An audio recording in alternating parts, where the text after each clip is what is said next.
네, 참미예수님 성경 특강 처음으로 이렇게 해보는데 황 신부님 요즘 강의가 많으신 거 알고 계실 거예요. 그래서 신부님의 건강을 위해서 제가 이렇게 또 여러분들과 함께 할 수 있는 영광을 얻게 되었습니다.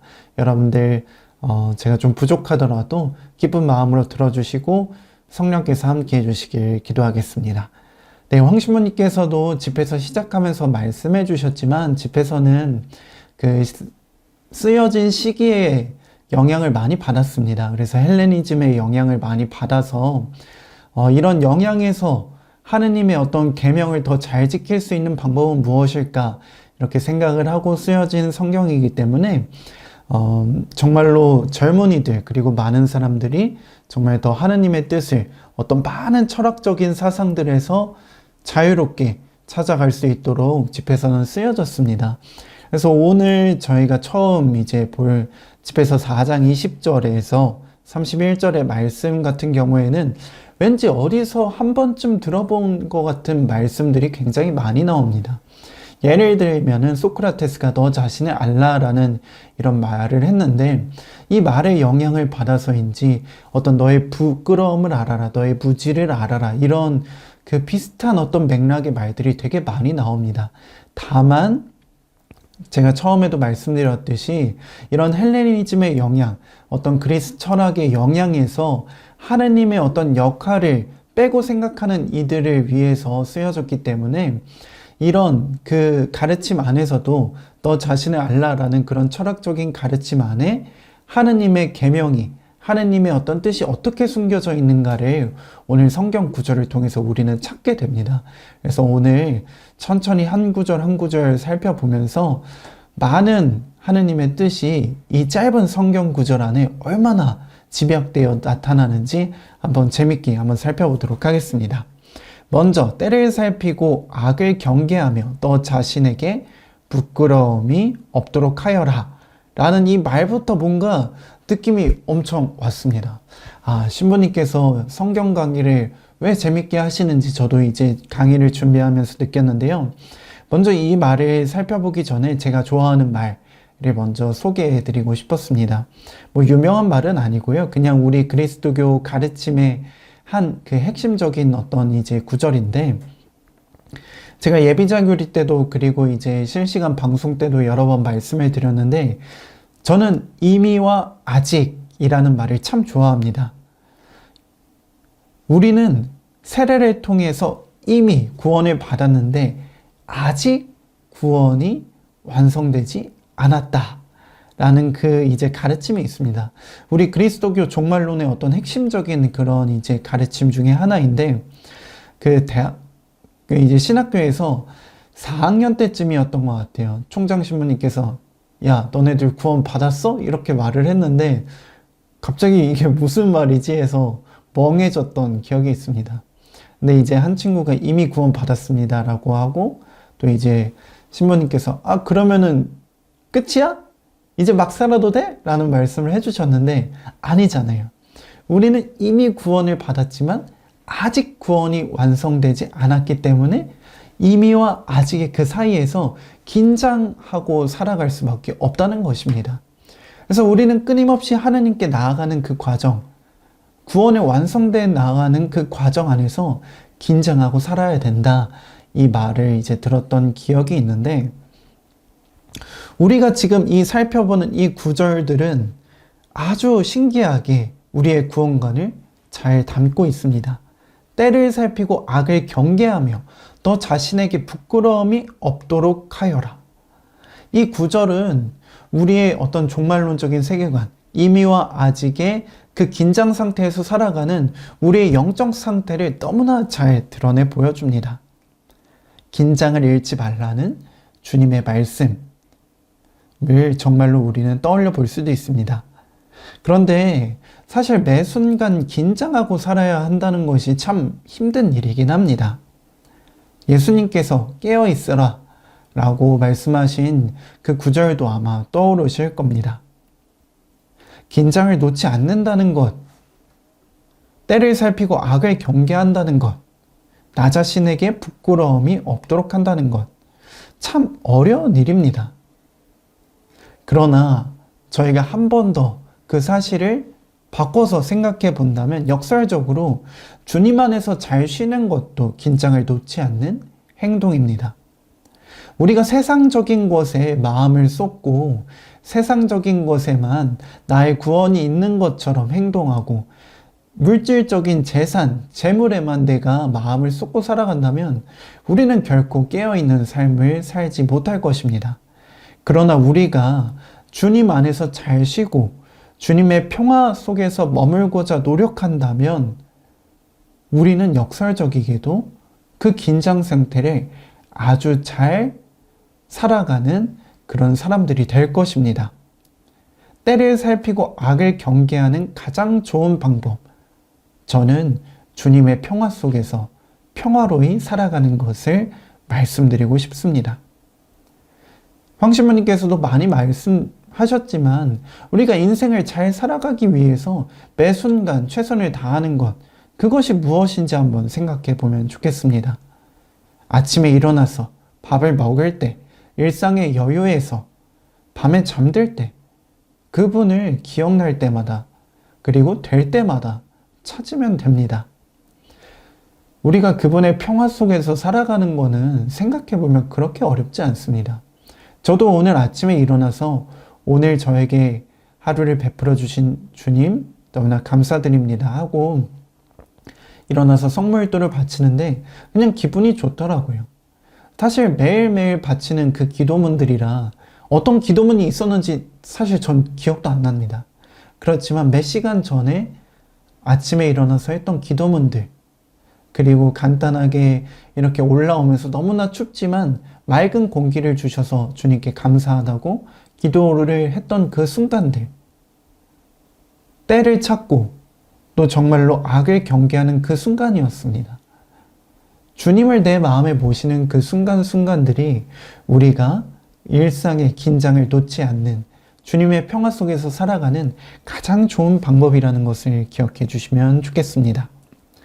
주님께서는 우리가 경직된 상태로 당신을 찾고 경계하며 힘들게 살길 원하지 않습니다. 우리가 평화롭게 자유롭게 살아가는 것을 원하십니다. 헛된 곳에 마음을 쓰지 않고 주님을 찾고 살아갔으면 좋겠습니다. 그런데 그 다음 바로 이어지는 그 구절이 우리에게 걸릴 수도 있습니다. 죄로 이끄는 부끄러움과 영광과 은총인 부끄러움이 있다는 말이 걸릴 수 있습니다. 사실 저도 이 구절을 보고 고민을 한참 했습니다. 이게 도대체 무슨 말이지? 아니, 부끄러움은 부끄러움인데 죄로 이끄는 부끄러움은 뭐고 영광과 은총으로 이끄는 부끄러움은 무엇인가? 근데 한 번 더 생각을 해보니 이 표현 자체가 참 아름답다라는 생각을 하게 됩니다. 부끄러움이라는 말을 우리 모두 양심이라는 말로 바꾸어 표현해보면 좋겠습니다. 그렇게 바꾸어서 죄로 이끄는 양심, 영광과 은총으로 이끄는 양심으로 바꾸어서 우리가 말해본다면 뜻이 훨씬 더 잘 들어옵니다. 무딘 양심은 우리를 죄로 이끌지만 깨끗한 양심은 우리를 영광과 은총으로 이끌기 때문입니다. 끊임없이 그분을 찾는 노력 안에서 긴장 상태, 주님이 주시는 그 평화 안에서 우리가 긴장하고 살아간다면 그 긴장을 통해서 얻어지는 깨끗한 양심을 통해 우리가 살아간다면 우리는 영광과 은총으로 갈 수 있다는 것입니다.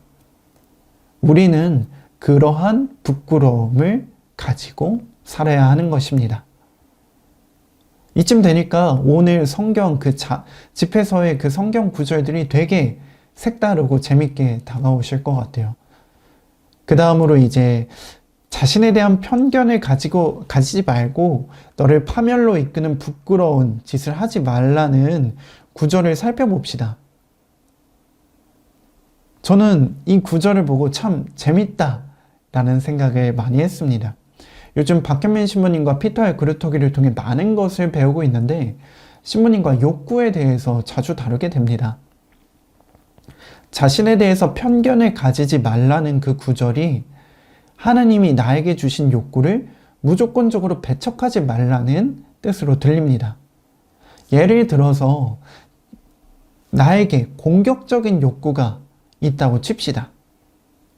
공격적인 욕구는 계속해서 어떤 뻗어나가는 그런 성질의 것으로 우리가 생각을 해볼 수 있는데, 안정적인 상황에 머물기보다 계속해서 뻗쳐나가는 그 욕구를 만약에 타인에게 잘 풀어나갈 수 있다면 박신부님께서는 그 욕구를 선교사가 되는 욕구로 전환시킬 수 있다, 이런 말씀을 하시더라고요. 사실 잘 생각해 보면은 진짜 그래요. 그 선교사라는 그 이제 어떤 그 주님이 주신 하나의 탤런트는 가만히 있지 않고 끊임없이 하느님의 어떤 좋은 것을 누군가에게 전해주고자 하는 되게 공격적인 욕구라고도 할 수 있거든요. 누군가에게 계속 뭔가를 주고 싶고, 이것을 봤으면 좋겠고, 이것을 또 알고 또 그 사람도 행했으면 좋은 그런 마음들, 어떻게 보면 공격적인 욕구에서 나왔을 수도 있습니다. 하느님이 각자에게 주신 그 모습 안에는 분명 그분이 주신 좋은 뜻이 숨겨져 있습니다. 내가 가진 어떤 욕구들, 세상의 기준 안에서, 누군가의 시선 안에서는 그것이 부정적인 것으로 보일 수도 있겠지만, 그것을 하느님이 주셨다면 하느님께서는 우리가 그것을 좋은 식으로 풀어나갈 수 있는 방법도 열어주신다는 것입니다. 그래서 나에게 대한 편견을 가지지 말고, 세상 사람들이 주입하는 그 기준에 나를 맞추지 말고, 내가 할 수 있는 최선의 길을 따라서 주님과 함께 주님의 평화 속에서 나의 길을 찾아갔으면 좋겠습니다. 사회에서 획일적으로 제시하는 그 기준에 맞추지 않는다면은, 다시 말해서 유행에 따라가지 않고 하느님의 뜻을 계속해서 찾아 나간다면 우리는 초라해질 이유가 없을 것입니다. 파멸로 이끄는 길, 말이 정말 세서 뭐 나한테 이런 기회가 있을까? 내가 내 자신을 파멸로 이끄는 그런 행동을 내가 할까라고 생각할 수도 있겠지만, 하느님이 주신 나 자신을 믿지 못하는 것, 그것이 바로 파멸로 이끄는 길일 것입니다. 하느님께서는 우리 자신을 하느님의 당신 자신의 작품으로 창조해 주셨습니다. 나라는 그 작품을 내 스스로가 경시하고 그리고 비하하면서 파멸의 길로 이끌어 나가지 않았으면 좋겠습니다. 그 다음으로 필요할 때 말을 삼가지 않는 것이라는 그 구절이 나오는데, 저는 이 황신부님, 박신부님이 떠올랐습니다. 두 분 다 참 겸손하지만 신기하게도 말을 아끼진 않으십니다. 필요한 때에 필요한 말씀을 해주시는 두 분의 말씀은 우리가 잘 알고 있듯이 너무나 좋은 예수님의 말씀들입니다.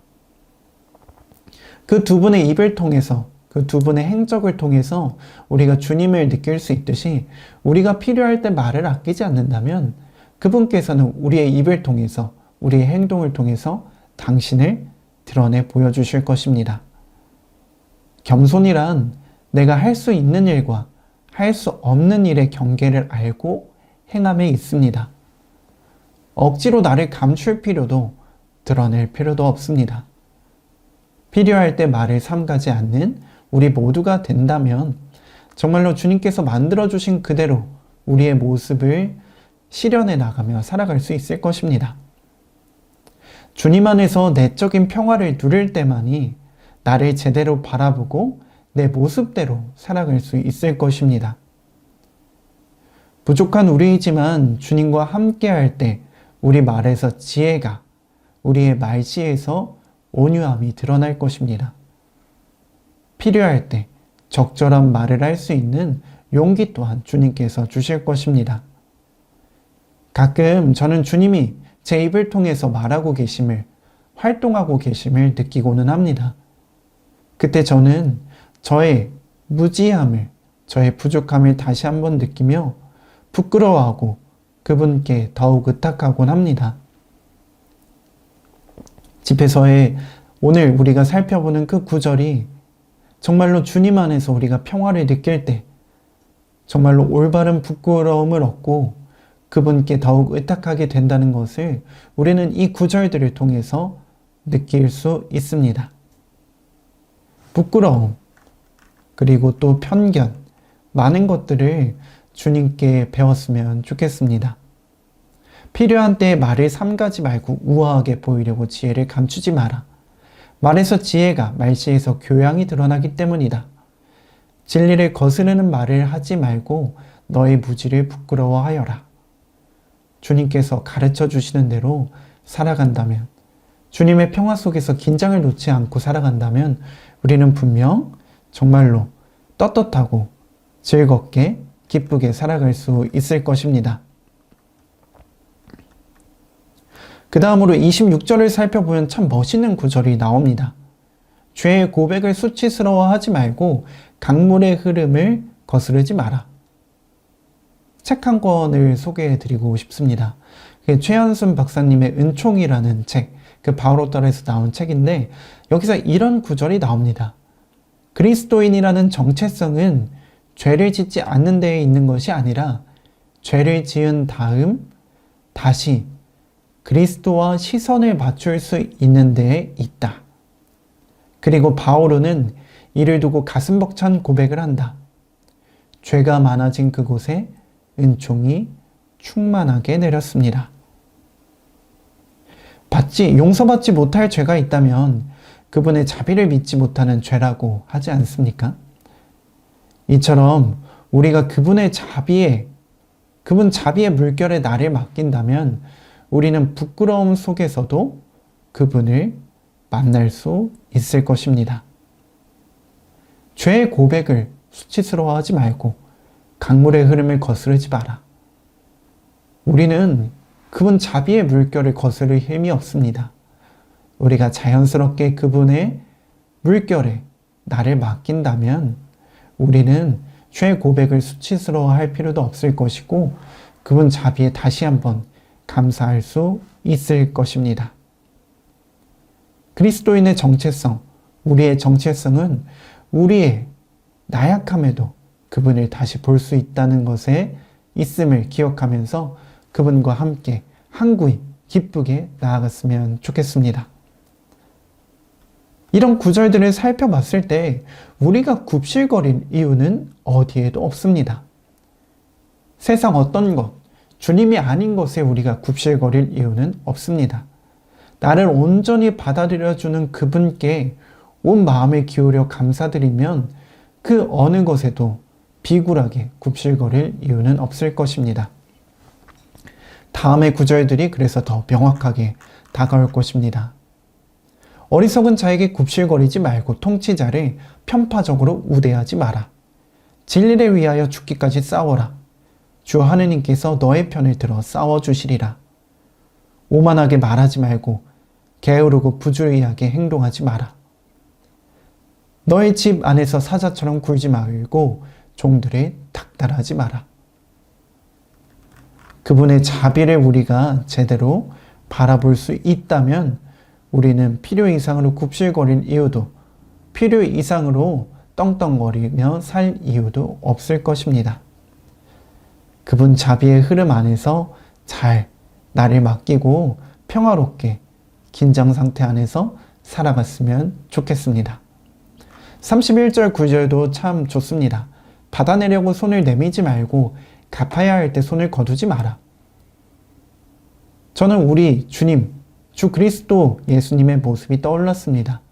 그분께서는 늘 우리에게 먼저 손을 내밀어 주셨고 당신 팔을 벌려 우리가 당신 품 안에서 쉴 수 있도록 도와주시기 때문입니다. 그분 마음에 우리가 감사할 줄 안다면 우리는 이 구절처럼 떳떳하고 따뜻하게 살아갈 수 있을 것입니다. 주님의 평화 속에서 나를 알아가며 부끄러움을 아는 우리가 되었으면 좋겠습니다. 다음으로 살펴볼 구절들은 참 기가 막힙니다. 자비에 대해 다시 한번 생각해 볼 수 있기 때문입니다. 제가 방금 용서받지 못할 죄가 있다면 그분의 자비를 믿지 못하는 것이라고 말씀드렸는데 다음에 오는 6장 1절, 5장 1절에서 8절의 구절들은 이런 주님의 마음을 이용하면 안 된다는 것을 명확히 제시하고 있기 때문입니다. 여기까지만 간략하게 살펴보고 오늘 강의를 마치도록 하겠습니다.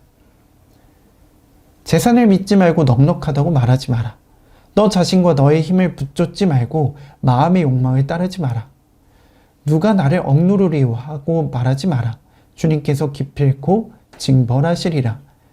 죄를 지었어도 내게 아무 일도 없었지 않는가 하지 마라. 주님께서는 분노에 더디시기 때문이다. 속죄를 과신하지 마라. 죄에 죄를 쌓을 뿐이다. 그분의 인자함이 크시니 수많은 내 죄악이 속죄받으리라 하고 말하지 마라. 정령 자비도 분노도 다 그분께 있고 그분의 진노가 죄인들 위에 머무르리라.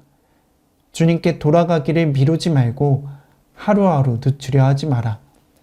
정령 주님의 분노가 갑자기 들이닥쳐 너는 징벌의 날에 완전히 망하리라. 부정한 재산을 믿지 마라. 정령 재난의 날에 아무런 도움이 되지 못하리라.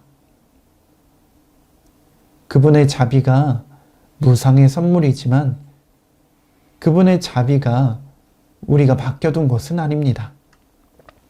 그분의 자비는 그분의 헤아릴 수 없는 우리를 향한 사랑에서 나온 것이지 그분께서 우리에게 빚을 져서 그분께서 당연히 우리에게 주어야 하는 것은 결코 아닙니다. 내가 인간이라는 나약함에 가슴 아파할 때 그분께서 우리에게 베풀어 줄 수 있는 가장 좋은 선물인 것입니다. 그분의 자비는 내 방탕한 생활의 보험이 아닙니다. 내 교만의 보호막이 아닙니다.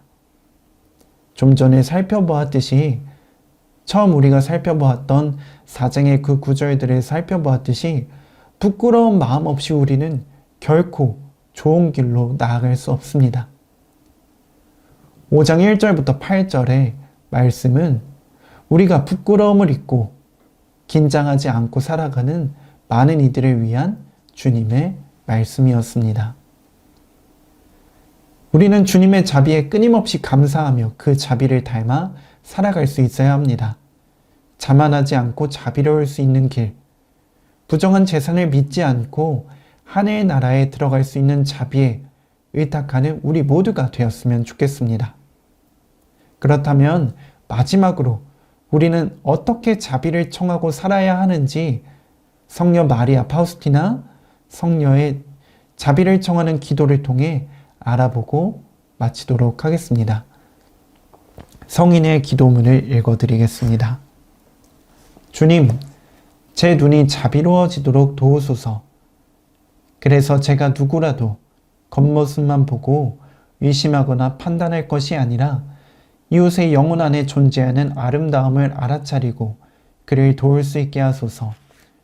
제 귀가 자비로워지도록 도우소서.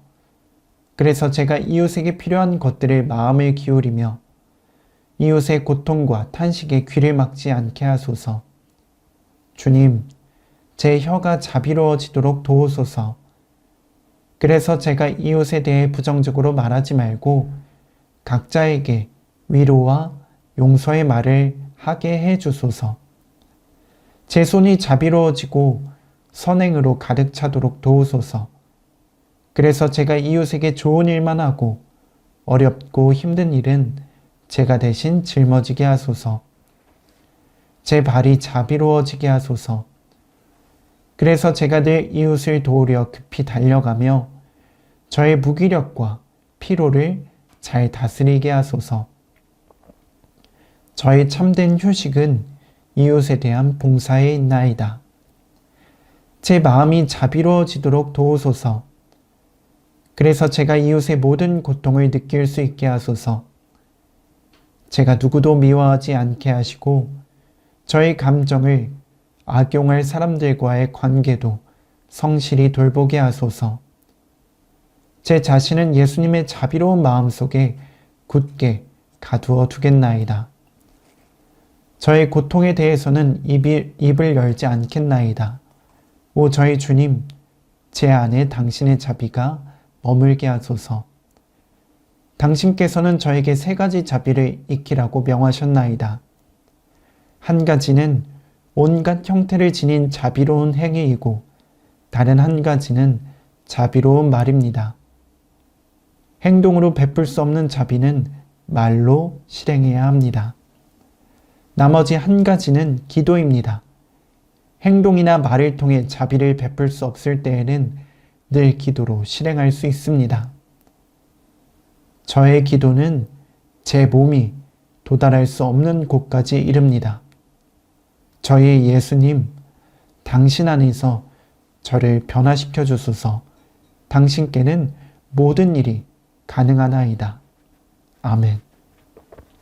이 기도문처럼 우리가 그분의 자비를 이용하는 것이 아니라 그분 자비 안에서 평화로이 살아갈 수 있도록 그분의 자비를 통해서 영적 긴장을 놓지 않을 수 있다면 우리는 주님의 자비를 닮은 자비로운 사람이 될 수 있을 것입니다. 부끄러운 사람이 되지 않도록 그분의 자비와 함께 오늘 하루 기분 좋게 평화롭게 지냈으면 좋겠습니다. 감사합니다.